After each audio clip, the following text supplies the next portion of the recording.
Un nuovo episodio che certamente non fa stare tranquilli. Ieri sera i quattro autocompattatori che si trovavano parcheggiati nel deposito comunale a Palma di Montechiaro sono andati a fuoco. Ecco, sindaco, qual è stata la sua prima reazione? La reazione di amarezza perché ieri sera con questo gesto non solo hanno bruciato qualcosa che ha dimensioni rilevanti per una comunità, perché o Dedalo o Palmesi che siano che dovranno fronteggiare i costi da qui in futuro per la raccolta dei rifiuti, è vero che ieri sera sono state bruciate fra 500, 400-500 mila euro di mezzi, mezzo milione di euro, e questo è drammatico di per sé perché poi sono tutti soldi che pagheranno i cittadini onesti, le persone contribuenti, le persone per bene, e questo è il frutto di questo gesto miserabile e criminale che la mafia sa fare attraverso gli incendi.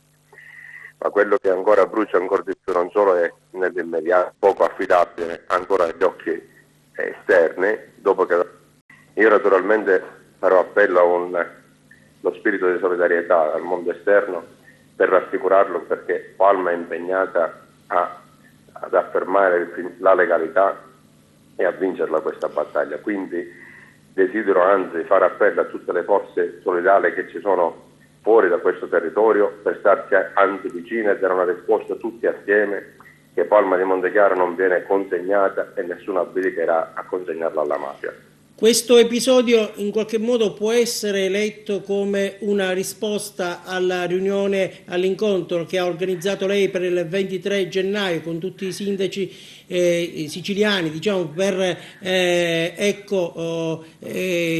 non rassegnarsi alle intimidazioni, per dare una risposta a chi vuole mettere a rischio la democrazia, la serenità dell'operato delle amministrazioni pubbliche.